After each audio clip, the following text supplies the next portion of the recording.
नमस्कार, आप देख रहे हैं इंद्रप्रस्थ न्यूज। मोदी सरकार ने पिछले साल आर्थिक आधार पर गरीब सवर्णों के लिए भी 10% आरक्षण का ऐलान किया था।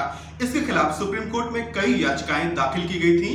करीब 35 याचिकाएं सुप्रीम कोर्ट में इस मामले में दाखिल की गई थी और अब बीते हफ्ते 5 अगस्त को सुप्रीम कोर्ट ने इस मामले को संविधान पीठ के पास भेज दिया।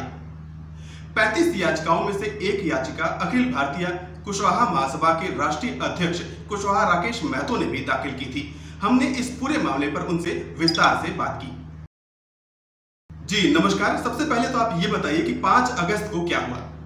5 अगस्त को हम लोग को याचिका पर सुनवाई हुई और सुनवाई के बाद 5 सदस्यीय संविधान पीठ को, कॉन्स्टिट्यूशन कमेटी को रेफर किया गया है।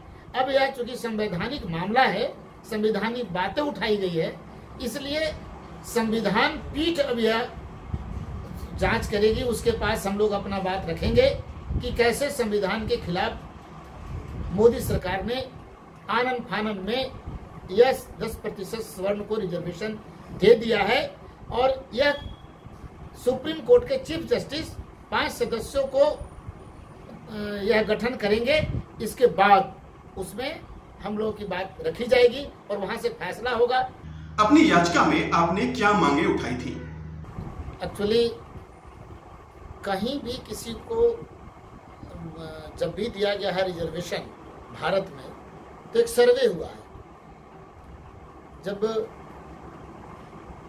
दलितों को दिया गया था तो साइमन कमीशन आया था भारत में और उसने सर्वे किया था। जब अंग्रेज की हुकूमत थी तो उस समय साइमन कमीशन बना देश की आज़ादी के पूर्व और 1932 से सवर्णों को, दलितों को दी गई रिजर्वेशन।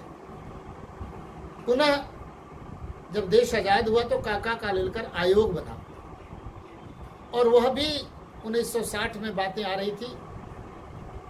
पिछड़ों को 60% रिजर्वेशन देने के लिए काका कालेलकर आयोग ने सिफारिश की थी, लेकिन यह मामला दबा रहा। लेकिन जब जनता पार्टी की शासन हुई 1978 में, तब पुनः पिछड़े जितने भी उस समय के नेता थे उन लोगों ने दबाव बनाया। तब वो लोग एक फिर से नया आयोग गठन कर दिया, मंडल कमीशन का। और मंडल कमीशन का रिपोर्ट जब आया तो 1988-79 के बाद फिर यह जोर पकड़ने लगा, चूंकि रिपोर्ट आ गया था। और अंततः माननीय वीपी सिंह जी प्रधानमंत्री उस समय थे, उन्हें मंडल कमीशन पारित किया था और कुछ लोगों ने उसके खिलाफ सुप्रीम कोर्ट गया था और वहां से सुप्रीम कोर्ट से जीत करके मंडल कमीशन 27% लागू हुआ।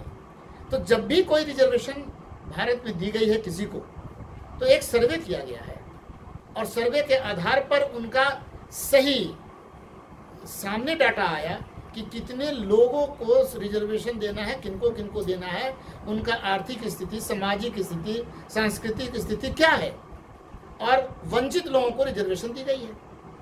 आप सवर्णों को आर्थिक आधार पर मिले 10% आरक्षण को गलत क्यों मानते हैं?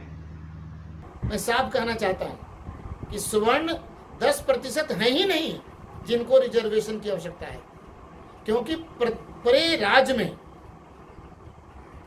ब्राह्मण या राजपूत को विभिन्न राज्यों में पहले ही से रिजर्वेशन है।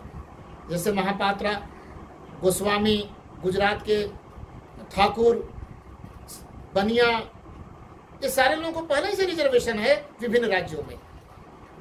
अब इनकी संख्या मात्र 7-8% बची होगी। आप सर्वे करा लेते, सर्वे करा करके आप दे देते, लेकिन इन्होंने ऐसा नहीं किया। तो जिसकी जितनी आबादी है लाभान्वित होने के लिए, उससे ज़्यादा उनको हिस्सेदारी दे दी गई। यह पूरे हम लोग बैकवर्ड हैं, हम लोग को नागवार गुजरा है और हम लोग, चूँकि यह न्यायपालिका की बात है, जुडिशरी की बात है, इसलिए हम इसके खिलाफ गए हैं और हम लोग न्यायालय के पास गए हैं और बताए हैं कि इस तरह से सरकार ने गलती की है, संवैधानिक अवहेलना की है, इस पर देखा जाए। इसलिए मैं सुप्रीम कोर्ट में गया हूँ। जी, हमसे बातचीत करने के लिए आपका बहुत बहुत धन्यवाद।